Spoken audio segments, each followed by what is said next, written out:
bu 2,5 senedir yaşadıklarım 24 senede fazla bir şey yaşamamışım gibi. Bir şey Bunu diyeyim mi? söyleyebilirim. Yani. Korku yok. Tabii yola çıktıktan sonra bir şeyleri yapabildiğini görüyorsun. 2,5 yıl önce ya ben buralara geleceğim ilk yola çıktığında falan bunları diyor muydun? Ucuz arkadaşlar. Bazı şeyler Tayland'dan da ucuz. Bugün misafirimiz var kanalımızda, gezginlerimizden. Merhabalar. İlyas, hoş geldin. Hoş bulduk hocam. Vietnam'a da hoş geldin, kanala da hoş geldin. Hoş bulduk. Nasılsın? Seninle tekrar görüşmek güzel. Evet, bence de. Uzun bir aradan sonra. Gerçekten öyle. Şimdi neredeyiz? Ho Chi Minh City'deyiz. Senin kaldığın evin terasındayız. Terasındayız, evet. Ben bir ev videosu yapmıştım ama burayı çekmeyi unutmuştum. Şimdi o da girmiş oldu. Evet. Sen kaç gündür buradasın? Bir hafta oldu. Plan ne? Ne yapacaksın? Plan buradan Halong Bay, Hanoi tarafına geçeceğim. Hanoi kuzeyde, yukarıda. Evet. Biz güneydeyiz. Aynen. Ho Chi Minh City'deyiz. Bayağı bir şey var arasında. Mesafe var. Bayağı var. Uçakla bayağı. bile 2 saat falan sürüyor. Evet, bayağı büyük bir yer.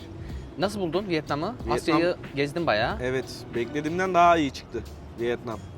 Yani beğendim. Güzel. Okey, mesela sıralamaya koysan kaçıncı sıraya koyarsın? Neydi? İşte Asya'daki ülkelerde Tayland, diğer yerler, Japon ama Japonya var. Japonya'nın olduğu yerde sırayalım. Japonya birde. Japonya bir, okey. Aynen. Şimdi ama neye göre birde? Şimdi Tayland'ı da çok seviyorum. Evet. Ya Tayland da çok güzel. Yani öyle bir sıralama değil ama kesinlikle bir daha geleceğim yerler arasına koyarım burayı. Güzel, bu güzel. Evet. Bu güzel bir şey. Vietnam. Yani şeyi hissettin mi mesela? Ya bu ülke çok fakirmiş yani bunlar ne yapıyor burada falan gibi bir şey hissettin mi? Ya öyle değil. Şimdi burada ilk başta dikkatinizi çeken bu motor trafiği oluyor. Evet. Yani gelince direkt dikkatinizi çekiyor zaten.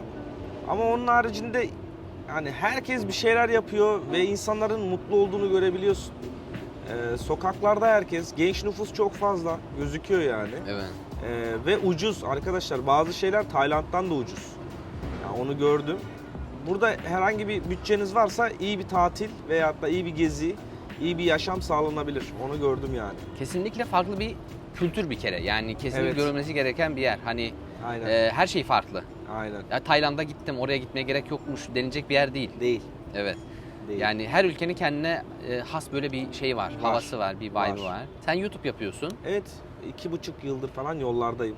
2,5 yıl önce ya ben buralara geleceğim ilk yola çıktığında falan bunları diyor muydun? Yani Düşünüyor bu muydun kadar yani? bu kadar değildi. Yani daha yola çıkmadan önce bu kadar değildi. Tabii yola çıktıktan sonra bir şeyleri yapabildiğini görüyorsun. Ha diyorsun bak bunu yapabiliyorum, ha bunları da yaparım. Ama yani ben 2,5-3 yıl önce öyle Japonya'ya gideceğim, şey yapacağım hani biraz böyle değildi yani. Hayal gibi, hayal ediyormuşsun gibi ama şimdi her şeyi yapabilirim gibisinden. Her ülkeye gidebilirsin değil mi? Tabii yani korku yok. Yani korkudan ziyade şöyle cesaret edemiyor bazı insanlar. Ben oraya gidersem ne yapacağım, ne edeceğim diye. Şimdi basıp gidiyoruz yani bir ülkeye bir şeyini bilmeden. Gidince öğreniyoruz. Buna alıştık. Konforumuzu terk ettik. Gittiğimiz ülkelerde yine konforlar yakalıyoruz. Sabit kalabiliyoruz ama tabii gezmek çok güzel ya. Evet. Hayatını neleri değiştirdi? Yani gezmeden önce nasıl bir İlyas'tı? Gezdikten sonra nasıl bir şey oldu? Sana ne kattı bu geziler? Şimdi ben tabii kendi hayat hikayemi de daha anlatmadım. Evet. Anlatacağım Çok- ama çok burada girmeden. Aynen burada biraz spoilerlar vereyim sadece. Şunu söyleyebilirim. Bu 2,5 senedir yaşadıklarım 27 yaşına gireceğim bu arada. 24 senede fazla bir şey yaşamamışım gibi. Bir şey Bunu diyeyim mi? söyleyebilirim yani. Ben 35 yaşındayım. Aynısını söylüyorum. Değil mi? Yani gerçekten Türkiye'de hiçbir şey yaşamamışım ben. Evet. Yani öyle nefes alıp Ya bu Türkiye'lik bir durum değil. i- Yani başka bir belki yerdeysen de. de yani bir yere çıkmadıysan gerçekten eğer dünyayı gezersen o farklı kültürleri gördükçe diyorsun yani her zaman yeni bir şey öğreniyorsun. Kendine bir şeyler katıyorsun. Farklı kültürler görüyorsun. Farklı olaylar yaşıyorsun. Ya bu da işte senin hani o 24 senede evden işe, işten eve veya okula, işe böyle yaptığın şeylerin acayip bir dışında yani. Evet. Ya Türkiye dedim çünkü mesela Avrupa'da yaşayan adam geliyor buraya. Tabii. O görüyor yani. O gezgin olmasına gerek yok onun. Ya da Avrupa'yı da geziyor. Direkt arabasıyla gidiyor Avrupa'ya başka ülkelere. geziyor, başka ülkelere gidiyor. Burada görmüşsündür en çok Alman var mesela. Yani. Adam gap year'ı var bunun. Okul bitiyor. Bir sene diyor ben kendime izin veriyorum. Geliyor, geziyor, Geziyor, görüyor, gidiyor. Yani yine benim görmediğim bir sürü şeyi görmüş olur. Gezgin olmasına gerek yok. Yani konforundan vazgeçmeden görüyor. Neler değişti mesela sende? Yani mesela karakterini değiştiren bir şey oldu mu? Ya şöyle İnsanlara böyle daha ılımlı bakmak, daha böyle... Zaten ben hep insanlara, yani yola çıktığımda ilk başta da aynıydım. Beni takip edenler de bunu görmüştü zaten. Hani ben sevecen, ılıkkanlı, samimi yaklaşan bir insanım. Her zaman böyleydim. Bunlarda bozulma yok. Sadece bir şeylere karşı düşünmen değişiyor yani. Mesela? Nasıl desem yani, bak bunlar, her şey mesela televizyonda gördüğün gibi değil. Bir yerde duyduğun gibi, okuduğun gibi değil. Bunu birebir görmen lazım, yaşaman lazım. Şey de değil yani, insanlar bizim videolarımızı izliyor ama onlar bir kısmı. Mesela ben örnek veriyorum, 2 günde belirli kesitler çekmişimdir. Bir video hazırlamışımdır, 20 dakika. Sen benim 2 günümden 20 dakikamı görüyorsun. 48 saatin 20 dakikası sadece. Geri kalan saatlerde ne yaptığımı görmüyorsun, neler yaşadığını görmüyorsun. O yüzden birebir yaşanması lazım. Tabii öyle şeyler de var. Mesela gezginlerin hep böyle hayatı çok güzel gibi düşünüyorlar. Ya, ama yani bir sürü sorun yaşıyorsun değil mi? Tabii ki arka planda neler var. Yani bu YouTube'u bile yapmak o kadar kolay değil. Onun çekimi, editi, yani bunlar bir ayrı dert. Bir de yeni ülkelere gidiyorsun. Oradaki sorunlarla da karşılaşıyorsun zaten. Bunlarla da sen çaba gösteriyorsun. Onlar da işin ayrı kısmı. En basitinden konfor alanını terk etmişsin. Bu bir tatile gelmek değil. Valizini hazırlarsın, otelini ayarlamış olursun, transferini ayarlamış olursun. Böyle tatile gelirsin, tatil yaparsın, gidersin. Bu ayrı bir şey. Ama bizde öyle yok. Ben yarın eve döneyim yok yani. Ben bir daha Türkiye'ye ne zaman döneceğim bilmiyorum mesela. Tabii. En kötü başına ne geldi? Yani ya lanet olsun. Gerçekten evime dönmek istiyorum artık. Dediğin bir an oldu mu? Bütün 2,5 yıl boyunca. Yani evime dönmek istiyorum değil de yani yolda sıkıntılar yaşadık. Ya Brezilya'da, favelada silahlı önümüzü mü kesmediler? Bilmediğimiz yerlere mi girmedik? Yani neler yaptık ama öyle döneceğim diye şey yok. Yola çıkarken demiştim zaten ben. Hani bir şekilde yolda olacağım. Yani bunu bir şekilde sağlayacağım. Ya para yoktu ben yola çıkarken de yani bütün gezgin arkadaşlarımız gibi. Ya biz de bileklik satarak yola çıktık. Ben 3 ay Kosova'da durdum. Onun videoları zaten var. 3 ay Kosova'da bileklik sattım, hostelde çalıştım. Brezilya'da yine YouTube'dan para kazanmaya başlayıncaya kadar yine bileklik sattım. Yani böyle yolda olduk. Ama yani ben diyordum hani bir şekilde su bile satarım. Bu yolu yani çünkü gezmek istiyorum. Görmek istiyorum ve gerçekten de şu an 37. ülkem oldu burası. Çok şey kattı ya. O kadar çok şey kattı ki ha dedim ben yaşamak buymuş dedim yani. Çünkü ya ben artık şöyle düşünüyorum. Çok farklı düşüncelere kapılıyorsunuz dediğim olay bu. Bir dünyanın içindeyiz ya, bir küredeyiz. Daha uzayın ne olduğunu bile bilmiyoruz. Küreyi bile daha gezmemişiz, anladınız mı hocam? Evet. Yani kürede bile Doğru. o kadar görülecek yer var ki. Doğru. Bunu bile görmeden aynı şehirde yaşayan insanlar da, evet, herkesin durumu el vermeyebilir. Durumdan ziyade bu maddiyat değil arkadaşlar. Ben maddiyatsız çıkıp neler yaptığımı kendim gördüm. O yüzden maddiyatı hiçbir şekilde önemsemiyorum. Maddiyattan değil. Ne bileyim, evlisinizdir, çocuk vardır, çıkamıyorsunuz ya da eşinizle bunu yapamıyorsunuzdur. Bekarsınızdır, aileniz izin vermiyordur. Kız çocuğu olduğunuz için izin vermiyordur. Yani çok sebepler var. Evet. Ama bunları aşabildiğiniz sürece her şeyi yapabilirsiniz. Evet. Kokonatımız da güzel. Kokonat. Ben ilk kokonatımı mesela Brezilya'da içtim. İlk kokonat Brezilya'da mı içtin? Aynen. Bunun tadı nasıl? Bu da güzel. Güzel değil mi? Bu da güzel. Fiyatı ne kadar biliyor musun? Ne kadar? 25 don. 25 bin. $1. 1 dolar. Evet. Dışarıda, kenarda, köşede, sokakta 15 bin. 15'e de bulursun. 15 bin. Evet. Yine soğuk veriyor. O da soğuk. Güzel. Yani bu inanılmaz bir lüks benim için şu anda. Ve o kokonat o kadar güzel ve o kadar faydalı ki ben Evet. Brezilya'da keşfettim. Yani mideme falan çok iyi geliyordu yani. Kola içeceğimize bunu içiyoruz. Kokonat içiyoruz. Kola da aynı fiyatta çünkü. Kola da 12, bu 15 yani. Bir fark yok. İlk yola çıktığında ne kadar param vardı? Kosova'ya giderken 100 eurom vardı. 100 euro. Okey. Aynen. Çünkü yakındaydık ve bileklik satmaya bir şey yapamazsam da geriye dönerim Hı. diye şey yaptım. Orada hostelde de gönüllü çalışınca yani durdum. 3 ay durdum. Brezilya'ya giderken de sadece 200 dolarım vardı. Ve uçak biletini de kredi kartımdan almıştım. Ama Brezilya pahalı. Evet. Yani O şey mi oldu? Kosova'da ya ben yapabiliyorum. Evet, onu gördüm. Sokaktan para kazanabiliyorum. Bileklik Evet. satabiliyorum. Brezilya'da da Evet, yaparım. Yaparım, aynen. O düşünce oldu. Onu düşünceyle bir şeyleri birazcık tecrübe edince yaparız dedik, çıktık. Yani bunlar hep aslında bir risk. Evet. Risk yani. Büyük risk. Brezilya'ya o zaman aldığımızda da uçak bileti 4500 TL'ydi ama 650 dolara tekabül ediyordu. Şimdi de bir Brezilya bileti yine 650-700 dolara tekabül eder ama TL fiyatı yüksek çıkar. Ben o zaman da kredi kartından aldım yani biletimi. Yani bu çok yani böyle çok rahat anlatıyorsun da bu çok büyük bir şey. Evet. Büyük bir inanmışlık. Aynen. Ben yapamadım bunu. Ben kendimi garantiye aldım. Kenara Evet. paramı koydum. Öyle Evet. çıktım.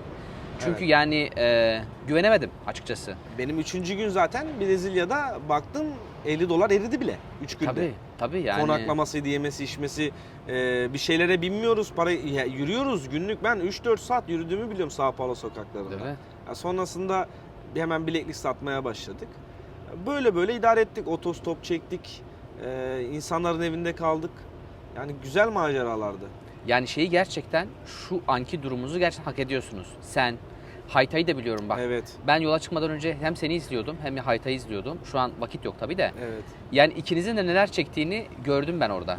Gerçekten Hayta- zor durumdaydınız yani, anladın mı? Yani Yokluktan geldiniz resmen. tabii şu an mesela bizi yeni tanıyanlar, hele ki mesela örnek veriyorum, beni Japonya'dan, Tayland'dan sonra tanıyanlar burada birazcık lüks geziyormuşuz gibi. Neden?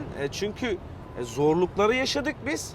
Zorluğu yaşadığında bir an lükse değil. Hani ben kazanıyorsam harcarım. Niye harcamayayım ki? Ben parayı neden kazanıyorum yani? Tabii.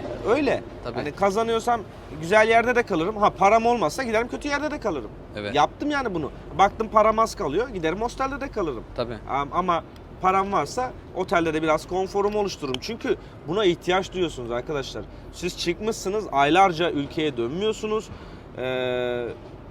Zaten hani bazen özlemler oluyor ülkeye karşı, ailenize karşı. O yüzden konfor alanınız yok. Sürekli hosteldir, kötü yerlerdir. Olmuyor. Para varsa yani güzel bir otelde kalıp bugün gideyim güzel bir yemek yiyeyim. Ya bunu da yaparsınız. Ben yapıyorum şahsen. Kazanıyorsam yiyorum. Yani bu lüks değil. Ya ben şunu da şimdi hemen söylemek istiyorum. Evet. Mesela Bangkok'ta şuna rastladım. Mesela sen gezginsin. Evet. Senin bileklik satman o günü geçirmek. Yani, Yani. o hostelini karşılamak, yemeğini karşılamak. Evet. Yani sen bunu bir iş olarak yapmıyorsun. Değil. Bu senin işin değil. Bak, Sen sattım.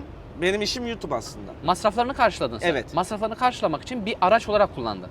Ama Türkiye'den gelip yani o paraları duyup ya işte insanlar inanılmaz kazanıyormuş deyip gelip bunu iş haline çeviren var. Çıkıyor 8 saat bileklik satıyor. Ondan sonra Çok var. yakalanmış.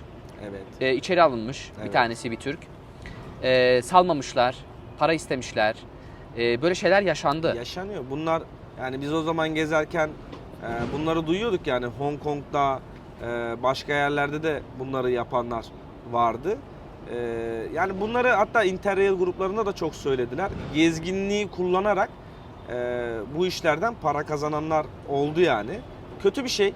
Kötü. Çünkü yolda olan insana zararınız var. Gerçekten yani. Bak ben bu işi yaptım.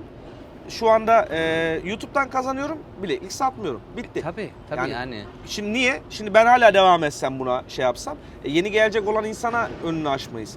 Şu an ben bunu satmıyorum. Yeni gelen insan satsın. Ama o da bir şey yapsın ki yapabiliyorsa bu bileklik işini de biraz da bırakır. Mesela ben örnek veriyorum 5 ay satmışım bırakmışımdır. O bir sene sonra bırakabilir mesela. Ne kadar sürüyorsa. Ben ne yapıyordum her günde değil ki.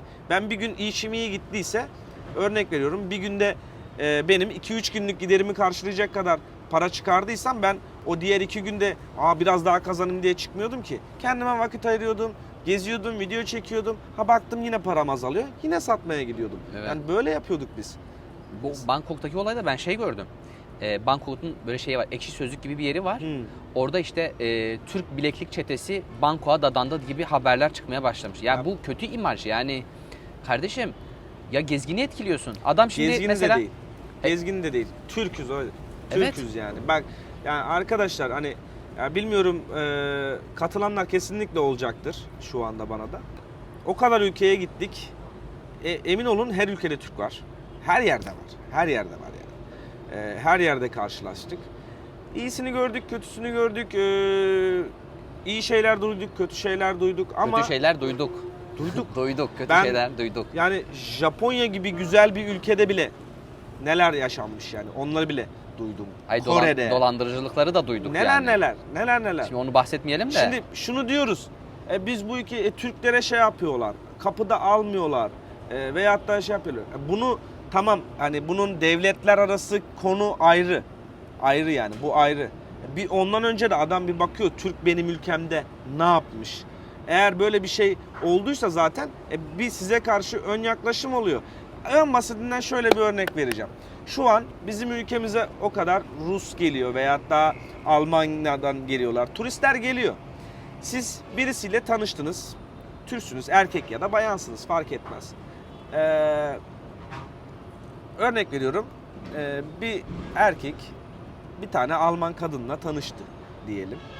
Bu tersi olur. Genelde çünkü bizim erkekler gidiyor öyle hesaplayalım. Almanya'dan bir erkek geldi. Türk bir bayan kadınla tanıştı diyelim.